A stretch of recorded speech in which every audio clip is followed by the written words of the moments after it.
یوسف علیہ السلام نے دعا کی اللہ تعالیٰ سے، اے میرے رب، جس کام کی طرف یہ عورتیں مجھ کو بلا رہی ہے اسے تو ذیل میں جانا ہی مجھ کو زیادہ پسند ہے، اور اگر آپ ان کے داؤ بیچ سے مجھ سے دفع نہ کریں گے تو میں ان کے طرف مائل ہو جاؤں گا اور نادانی کا کام کر بیٹھوں گا۔ سو ان کو دعا ان کے رب نے قبول کی اور ان عورتوں کی دعا بیچ کو ان سے دور رکھا۔ کیا کیا؟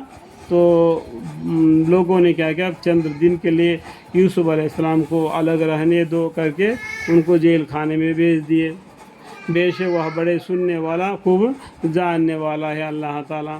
پھر مختلف نشانیوں دیکھنے کے بعد ان لوگوں کو یہی مسئلہ معلوم ہوا کہ ان کو ایک وقت تک قیدی میں رکھے، اور ان کے یعنی یوسف علیہ السلام کے ساتھ اور بھی 2 غلام قید خانے میں داخل ہوئے۔ جب یوسف علیہ السلام قید خانے میں گئے تھے تو ان کے ساتھ 2 اور قید خانے میں جو غلام غلطی کرنے کی وجہ سے ان لوگوں کے تو قید خانے میں پہنچ گئے، تو ٹوٹل 3 ہو گئے۔ تو ان میں سے ایک نے کہا کہ میں اپنے کو خواب میں دیکھتا ہوں کہ شراب نہیں چھوڑ رہا ہوں، اور دوسرے نے کہا کہ میں اپنے کو اس طرح دیکھ رہا ہوں کہ اپنے سر پر روٹیاں لے جاتا ہوں اور ان میں سے پرندے کھاتے ہیں۔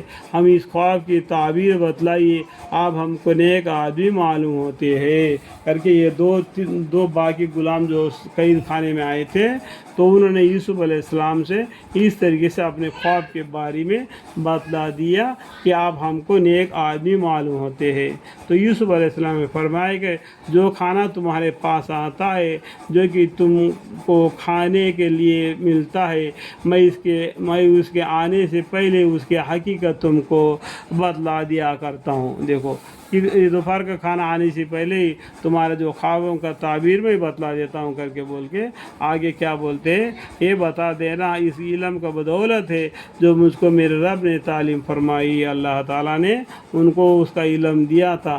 میں نے تو ان لوگوں کے مذہب چھوڑ رکھا ہے جو اللہ پر ایمان نہیں لاتے، یعنی شرک کرتے ہیں نا، ان کے ساتھ میں نہیں ہوں، میں شرک کرنے والا نہیں ہوں، میں ایک اللہ کا عبادت کرتا ہوں جو ابراہیم علیہ السلام اور یعقوب علیہ السلام اور اسحاق علیہ السلام اور جو ان کے خاندان والے پیچھے گزر گئے ان لوگوں کو نام لیے، وہ لوگوں نے جو ایک اللہ توحید کو مانا، میں وہ ایک اللہ کو ماننے والا ہوں، شرک کرنے والوں میں سے نہیں۔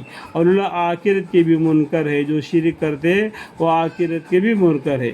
انہوں نے کہا میں نے تو ان لوگوں کا مذہب چھوڑ رکھا ہے جو اللہ پر ایمان نہیں لاتے اور لوگ آخرت کے بھی منکر ہے، اور میں نے اپنے باپ داداؤں کا مذہب اختیار کر رکھا ہے، ابراہیم علیہ السلام کا اور اسحاق علیہ السلام کا اور یعقوب علیہ السلام کا۔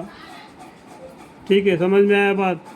ہم کو کسی طرح جبا نہیں کہ اللہ کے ساتھ کسی شے کو شریک قرار دیا جائے، کسی کی ہمت نہیں کہ اللہ تعالیٰ کے ساتھ دوسرے کو معبود بنا لیے۔ یہ عقیدہ توحید ہم پر اور دوسرے لوگوں پر خدا تعالیٰ کا ایک فضل ہے، اللہ تعالیٰ کا ایک فضل ہے۔